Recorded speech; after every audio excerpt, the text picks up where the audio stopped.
Please welcome to the stage your host, Charlotte van Volthoven.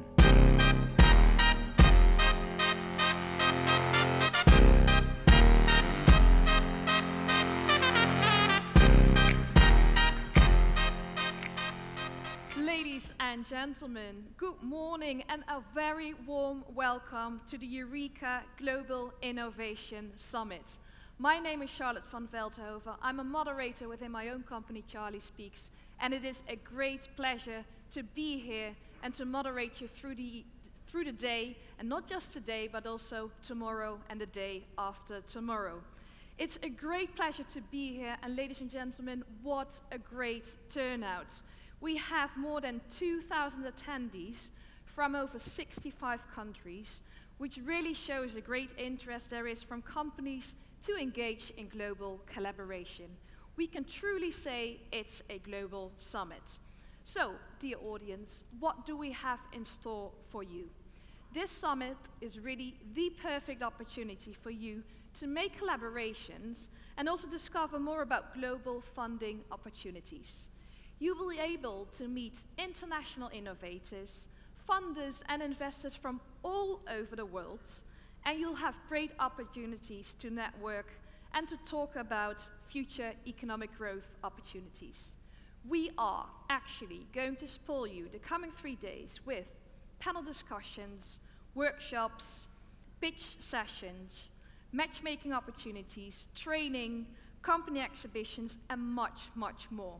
Ladies and gentlemen, before we get started, I'd like to run you through a couple of practicalities. You're more than welcome to connect with us online via Twitter by using the hashtag EGIS2019. So we'd love for you to tweet about the different debates and the sessions that you're attending today. Also, ladies and gentlemen, photos and videos will be taken and recorded today, and we'll also make a small event summary video. So I'd like to urge you today to put on your smiling, happy faces. Thank you very much for that. Food will be available because you need to keep and remain fully energized. And at the end of today and tomorrow, from 17:30 onwards, you'll find the EUREKA social bar that will be opened up for you so that you can continue your networking.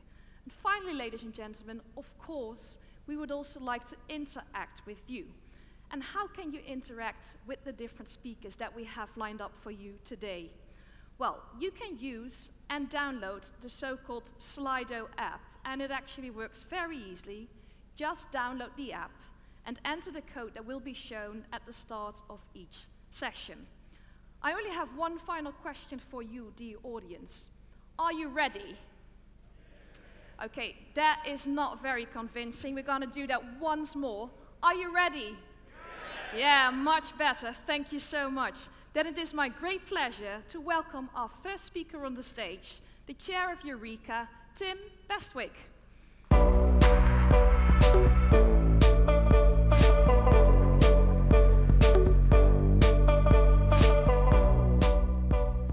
Thank you, Charlotte. Are you ready? Okay, so not as good as Charlotte's one, but we'll keep working on it. Welcome to the EUREKA Global Innovation Summit, and welcome to the great city of Manchester. I'm Tim Bestwick, I'm the chair of the EUREKA Network, and on behalf of all the EUREKA members, the EUREKA Executive Board, the EUREKA Secretariat, and the UK Chair team, we welcome you here very warmly. We're really excited to be here with you, to be part of this extraordinary innovation community, global innovation community. It's all about international collaboration, and as Charlotte said, it's really fantastic that there are 65 different countries represented here, with actually half of you from smaller businesses. So over the next 2.5 days, we'll hear about lots of aspects of innovation with some fascinating discussions. We've got innovation labs, workshops, and interactive sessions. They're upstairs. Do find upstairs. It's over that way. There's a global gallery showcasing the different approaches different places take to fostering innovation. That's just outside this way. And there's an expert bar where you can get advice on specialist topics and learn more about the EUREKA network. Many of the EUREKA members are hosting their own events in the collaboration spaces, And we're delighted that this is the 10th year that Korea has hosted a Career Day at our annual EUREKA event, and that's taking place this afternoon, and you're going to hear more about that in a bit. EUREKA is all about collaborating in innovation across national boundaries, but it isn't just about talking, it's about doing. And there are some really great case studies in your event guide, which I recommend to you, that just talk about some of the successes that have come out of that network. And I'm not going to highlight them now, but I commend you to have a look at them. We certainly want you to talk to each other, but what we really want you to do is to do business, to find an innovation partner, to collaborate, and to collaborate on a project that will make a difference.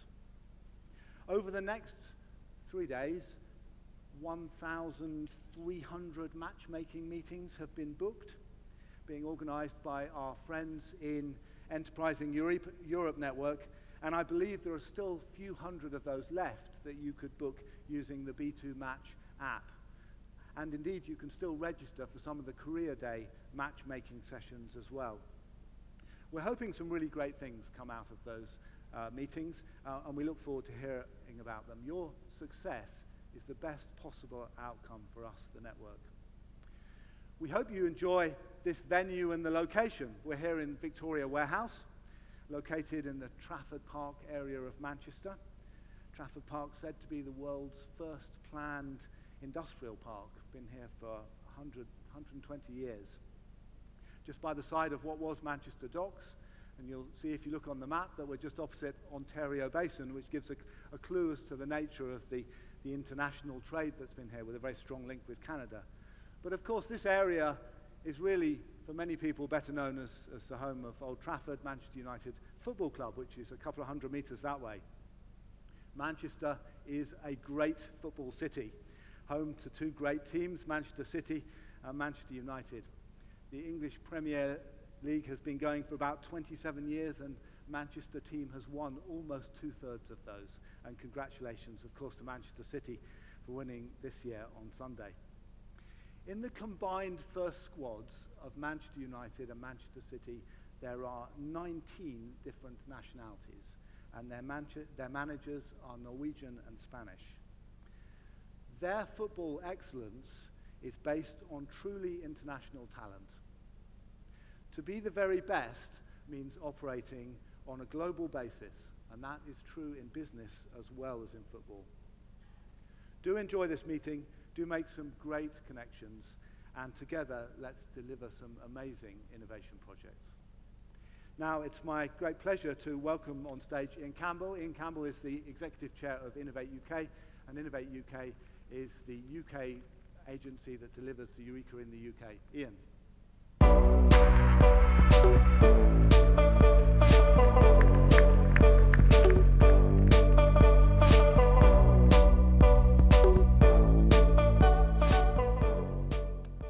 Good morning, everybody, and thank you, Tim. And before I start my main speech, I think we actually should congratulate Tim, David Golding, Dora, and the KTN team for finding us such a unique venue, but also for their hard work and diligence over the past year in their chairing of EUREKA. I think they've done a splendid job, and we owe them a round of applause.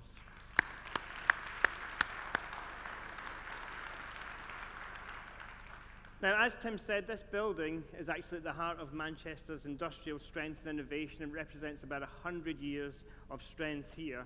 And it's very apt that we host the UK chairmanship event in this building as we continue to drive and strengthen those collaborative links to drive the ecosystem and upskill, uptrain, and drive productivity forward.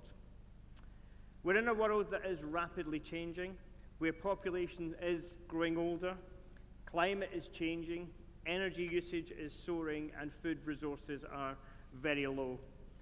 This highlights some of the key challenges that are global, and therefore the prospect of EUREKA partners working together to assist and solve these, to shape the future, guarantee our long-term prosperity, and emphasize the importance of how we use our resources has never been greater.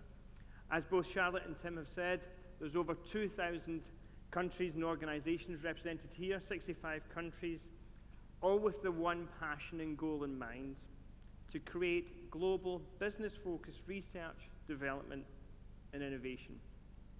As Tim said, my role at Innovate UK is to lead the UK government's innovation agency.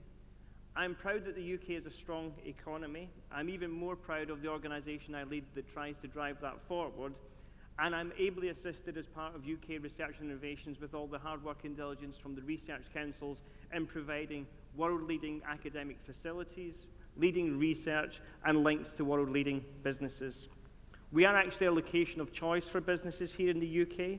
We're at the cutting edge. We've got edge of the markets with highly skilled labour, a focus on innovation and technology, a government that is supportive of the innovation strategy through our industrial strategy, with high levels of employment and stable, dependable law.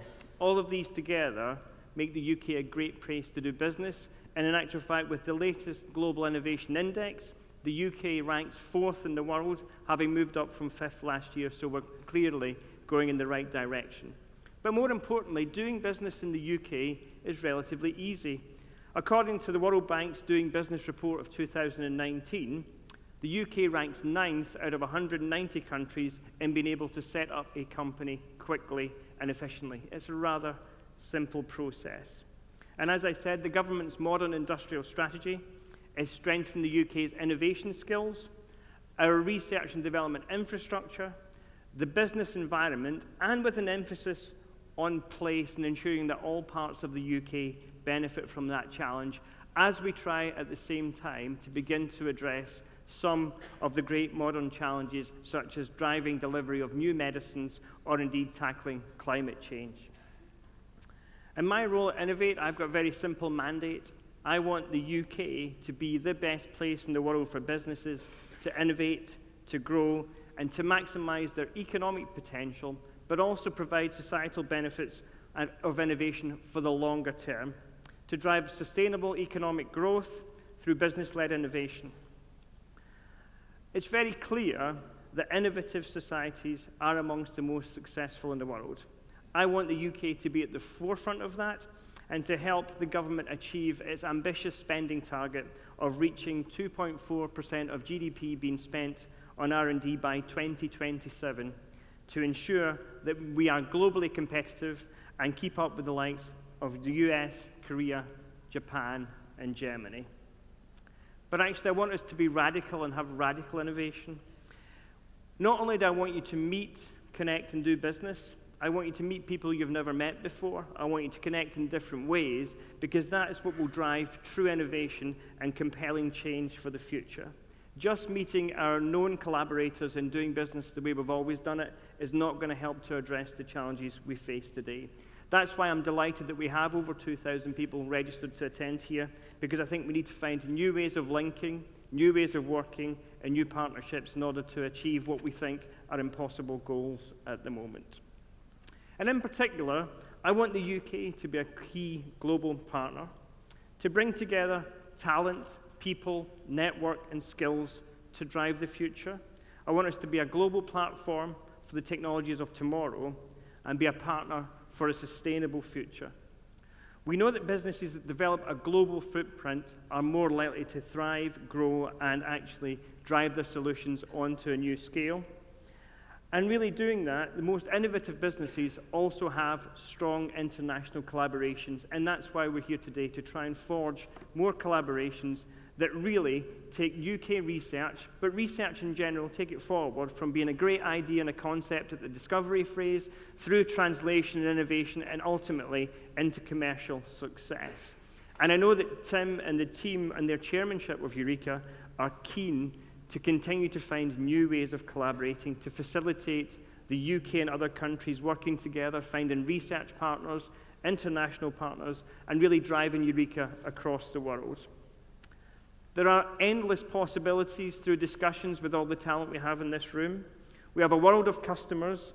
The need has never been greater to find new solutions, but we also have markets to develop, supply chains to grow, and new people to work with and collaborate with. Over the next 3 days, you will have a terrific opportunity to meet new people. I urge you to do that. As Tim says, there are a plethora of meeting zones, companies displaying what they have done as a result of their investment through EUREKA, and also at the same time, new individuals looking for new challenges. I believe that global collaboration is vital for success. I think it's our duty to find new solutions and try and adapt the technologies of tomorrow and deliver them as quickly as possible.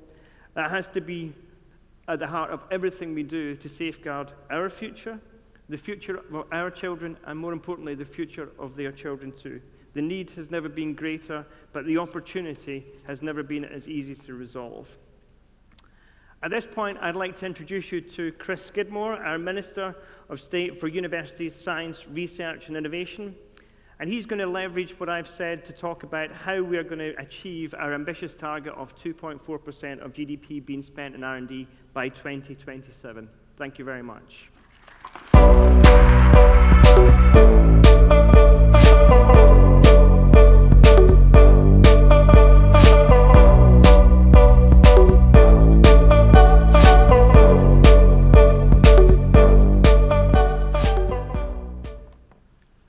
Good morning.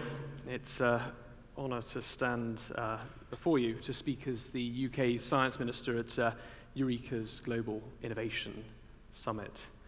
And it's been an honour too for the UK to host the chairmanship of EUREKA this year for the first time in 22 years. The UK has been a proud member of EUREKA since its establishment, and we will continue to do so. For it's summits like this today that we can reflect upon our common endeavour. In EUREKA, we have over 2,000 delegates here from 65 different countries. Now, we may come from different cities, different countries, and even different continents, but what unites us all here to be in this same hall is one single passion. And it was that same passion that brought about the establishment of EUREKA at the Paris Declaration some 34 years ago. It's a passion embodied in EUREKA's own motto, those three simple words: innovation across borders. For all testament to the fact that science, research, and innovation knows no boundaries. By its very essence, it seeks to break them down and indeed to redefine our futures. Science and research achieves this through its own innate spirit of collaboration and collective endeavour. Researchers working across national boundaries, placing progress for tomorrow above the political issues of today. The UK has sought to use its chairmanship of EUREKA to help expand the opportunities for researchers to help develop their shared agendas. We announced in June 2018 three ambitious objectives to make ours an effective chairmanship year. First, to broaden the global participation of the network. Secondly, to improve the visibility of the value the network brings. And thirdly, to provide an agile platform that can adapt to the changing needs of the R&D and innovation community. One mark of success was bringing new countries into EUREKA, and we achieved this through multilateral global stars calls with India and Taiwan, and I'm pleased to announce that the UK chair will tomorrow sign a declaration of intent to launch a call with Singapore. We've also been looking at Argentina's potential associate membership of EUREKA, and we hope to conclude this at a final London EUREKA network meeting in June. On recognising the value of EUREKA, the UK chair has resulted in the development of a new communication strategy, as well as increased engagement amongst member countries across the board. Together, we've developed the third Eurostars programme with over €1 billion to help innovate SMEs to collaborate, scale, and grow.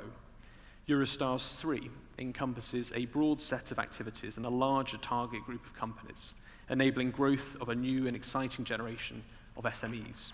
Now, as our chairmanship comes to an end, what resonates particularly strongly with me are the themes of this year: global, valued, and agile.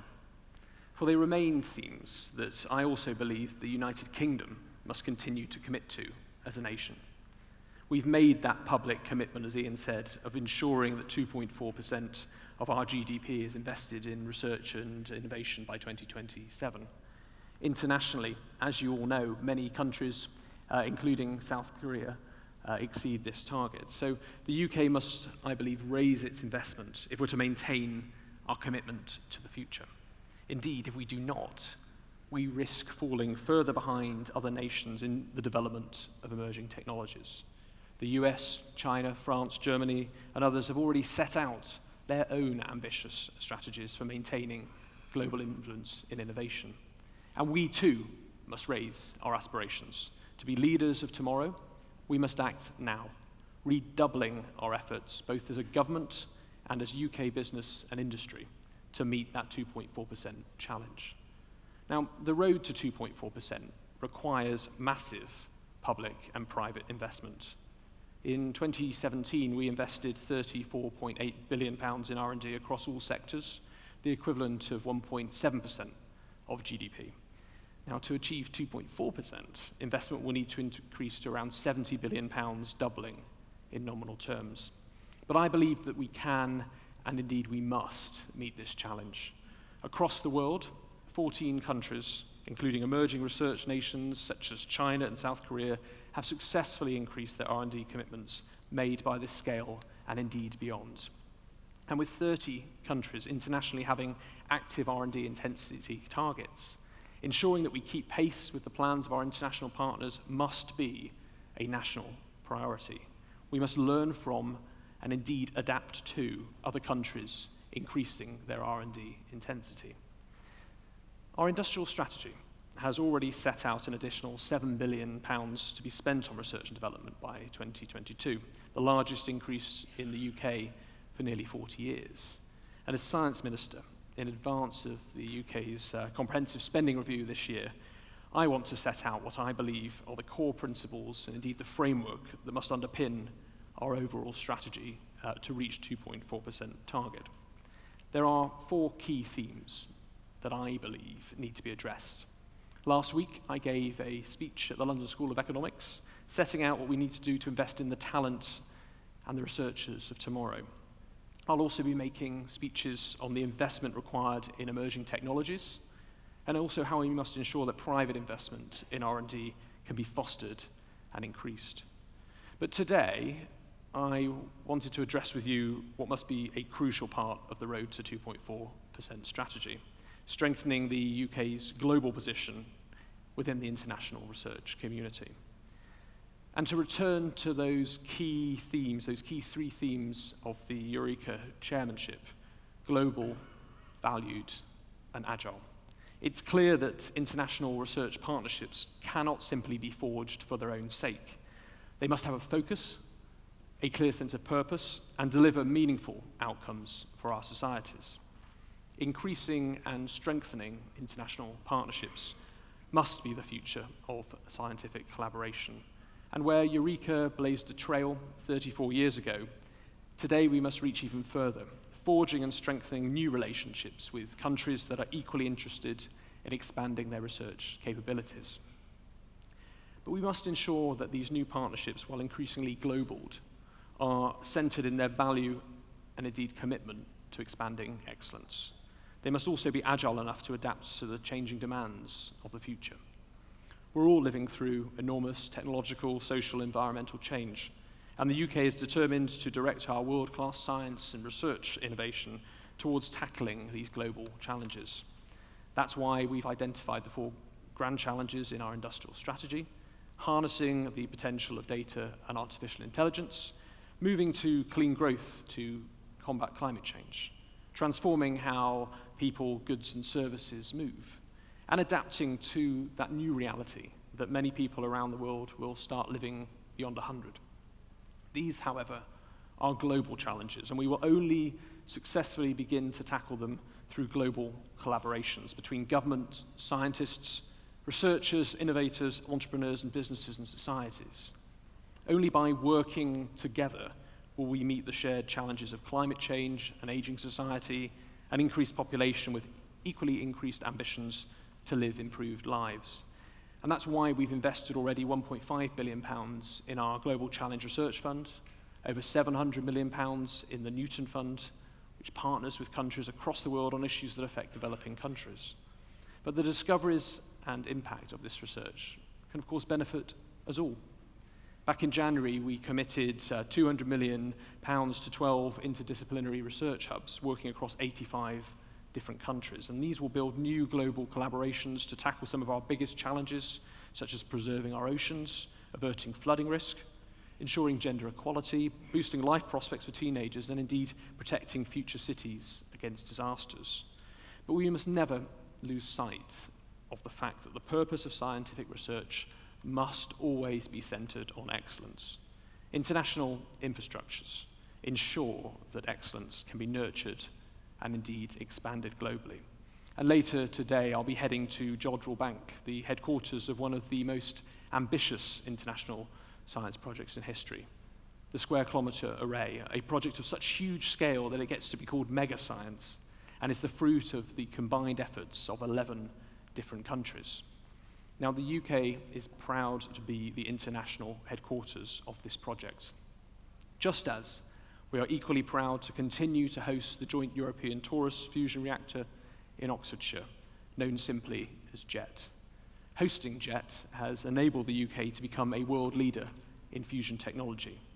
And following the triggering of Article 50, one of the first things we did as a government was to guarantee our fair share of JET costs if the EU extended the contract. In the spring statement this year, the Chancellor guaranteed our commitment to the UK's funding for the JET nuclear fusion reactor, whatever happens with Brexit. And in March, we signed a new contract extension with the European Commission.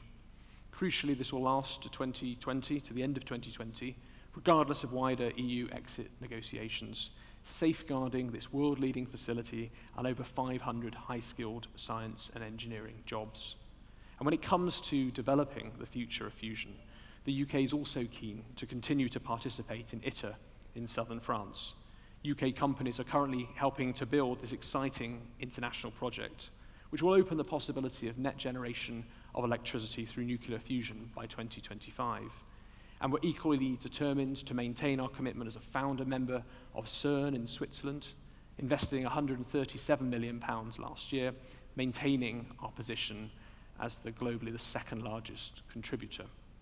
And the same is the case for our membership of the European Space Agency. At ESA 2016 ministerial meeting, we made a record investment of 1.4 billion euros, bringing our average annual subscription with ESA to over 350 million euros per year. And I plan to renew our subscription to ESA at this year's ministerial meeting, investing in highly ambitious programs that are not only about collaborating in Europe, but with the rest of the world. And these programs include a renewed ambition for humankind to explore deeper into space, establishing a lunar gateway space station, orbiting the moon, and using UK world-leading robotic expertise for the first time to return surface samples from Mars. It's our commitment to infrastructures like ITER, CERN, and ESA, and indeed all future technologies, that must be a common one that puts short-term politics aside. The UK may be leaving the European Union, but we are certainly not and must never leave behind our commitment to our European research and innovation partnerships. And that's why, as a government, we've committed and guaranteed funding for all successful competitive UK bids to Horizon 2020, submitted before we leave the EU in a no-deal scenario. In 2018, we extended this no-deal commitment to cover all successful competitive UK bids to Horizon 2020 calls that we can access as a third country and are submitted between exit and the end of 2020. And vitally, we will continue to fund these projects in a no-deal for the entire lifetime of the projects beyond the end of 2020. And it's why, as a science minister, I'm keen to explore how the UK can fully participate in the future of the Horizon Europe programme. I attended the EU Competitiveness Council meeting in February to agree these regulations, and I hope to attend the next council meetings on the 28th of May and the 4th of July. It's vital that the UK remains around the table, helping to shape the future of the programme and indeed ensuring it maintains its commitment to excellence. I want to send a message today that as the UK, we value our partnerships with our European neighbours and friends, and that we maintain that shared commitment to joint working on science and research. Just as we continue our membership of ESA, we will also continue our existing memberships of the European Research Infrastructure Consortia, which we have joined. We are, of course, European, but we must also extend our international reach if we're to meet that 2.4% commitment. Our universities, with 4 in the top 10 and 18 in the top 100 in the latest QS global rankings, and indeed with 97% of all UK universities in the world's top 5 universities, have long understood this. World-class institutions attract world-class knowledge, producing world-class talent. And it's this talent and knowledge, but more importantly, the people who work within these institutions, that attracts the leading R&D intensive international companies who seek to co-locate and indeed cluster near these unique, globally leading ecosystems. And we must never lose sight of the fact that our universities provide what I call a magnetic field that attracts people, business, and investment to the UK. So in Cambridge, we now have Europe's largest technology cluster with 1,500 tech-based firms employing 60,000 people with an annual revenue of £13 billion. It's talent and ideas that are the magnetic poles driving this international investment. In Cambridge, the strength of that research base has attracted R&D investment from multinational businesses such as Amazon, Microsoft, Samsung, and Apple. And here in Manchester, global diagnostics firm QIAGEN are working with the University of Manchester to create a world-leading precision medicine campus in the Corridor Manchester Enterprise Zone, creating and supporting up to 1,500 jobs and adding £150 million to Manchester's economy over the next decade. Now, they're not alone.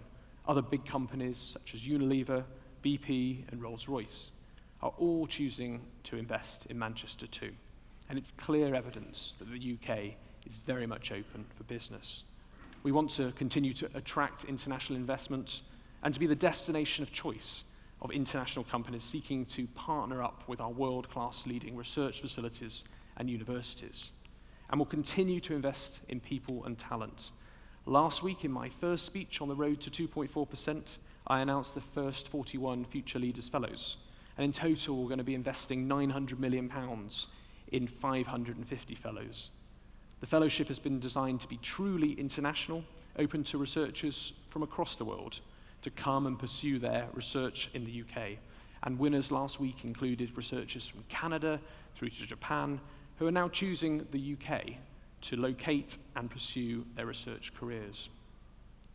As I set out in my speech last week, I want to ensure that every researcher, indeed every potential researcher for the future, will actively consider the UK as the destination of choice. We must also ensure that we frame our international partnerships and shared ambitions for developing emerging technologies.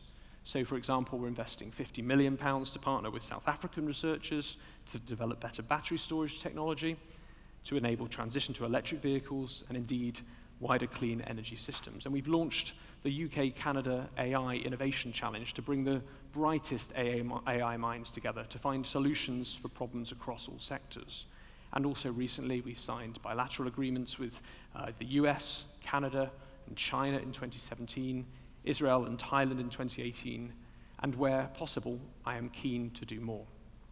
That's why we've also commissioned Sir Adrian Smith, the director of the Alan Turing Institute, to review how we can develop future international partnerships and partnership funds, both in the scenario of not being able to associate into Horizon Europe, but also to develop new international grants that will be held in global esteem, open to everyone in the international research community.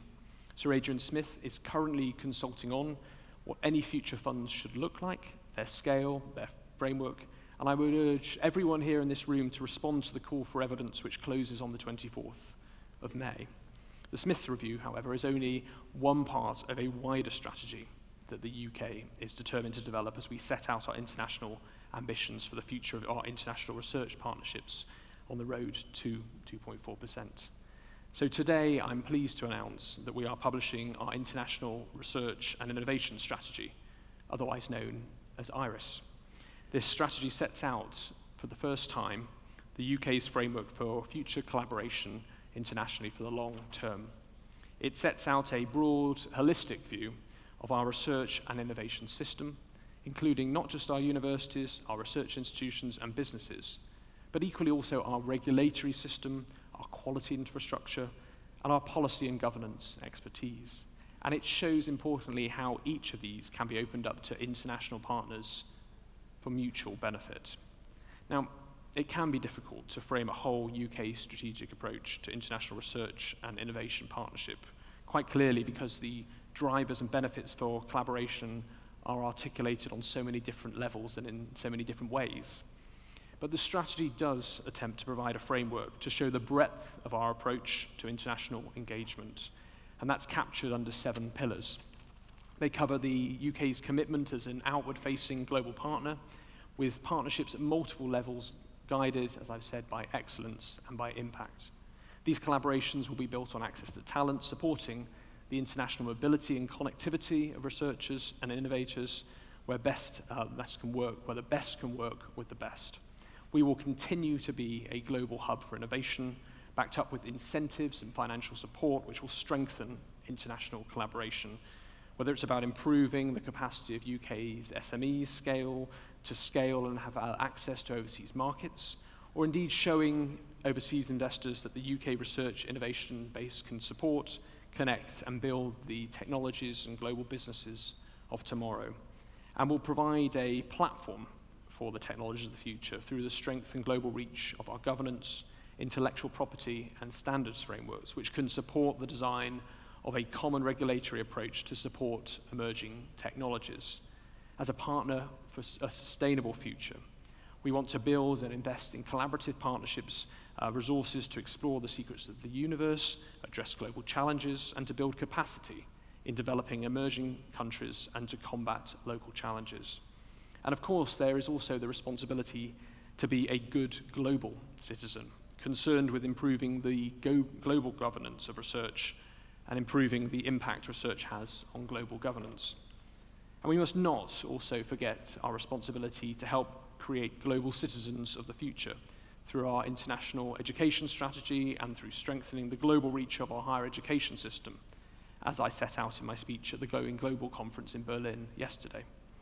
As we look ahead to the opportunities and challenges of the fourth industrial revolution, we also, I believe, need to build a consensus, an international consensus, on a range of issues, from research ethics to open science, to share knowledge and build public trust in science and technology, and to ensure that at every stage we recognize the critical importance of communicating the need for science and research to the public, for the public, by the public, and where possible, for the public.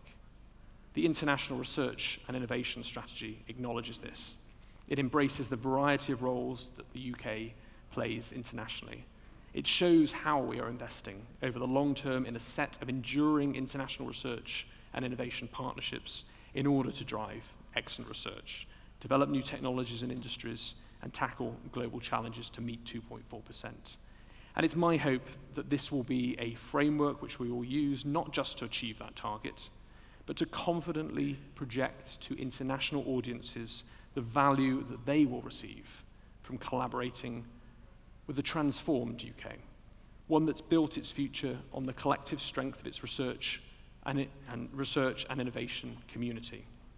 The UK's EUREKA chairmanship has been a real privilege, and it's a fitting signal of intent that we're marking the end of our tenure with a commitment to invest an additional £30 million over 4 years in supporting UK businesses to participate in EUREKA. And that includes £4 million of funding competitions at this summit for those UK innovators in areas such as AI and quantum who are looking for those new partners and knowledge, skills and markets to enhance their competitiveness. And there's one more opportunity too. The current UK-South Korea bilateral call on the Internet of Things and advanced materials for transport. Today marks the 10th anniversary of Korea's membership to the EUREKA network. So I'm delighted to present a commemorative token and welcome to the stage Vice Minister Cheong Seung-il from South Korea's Ministry for Trade, Industry and Energy. Thank you.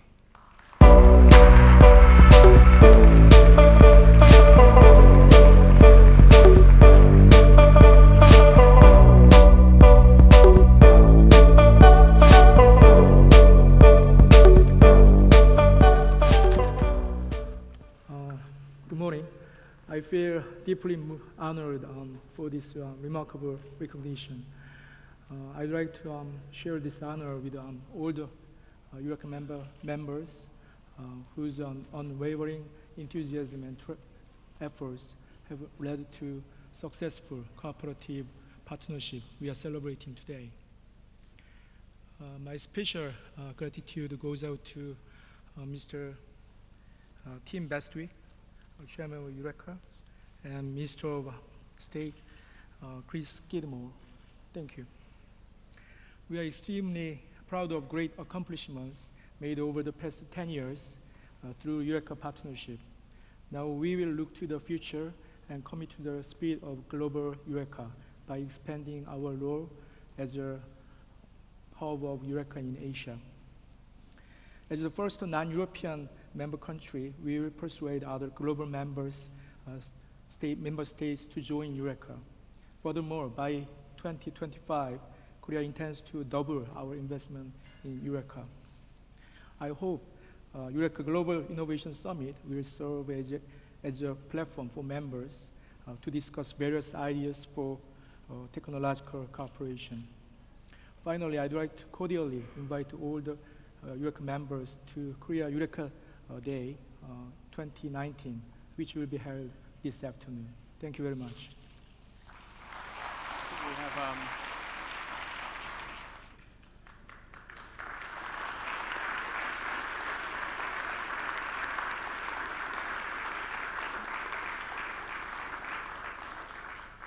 Thank you so much, and one big hand again to our speakers of this session, Minister Skidmore,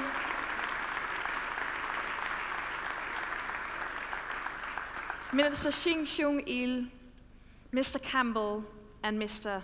Bestwick.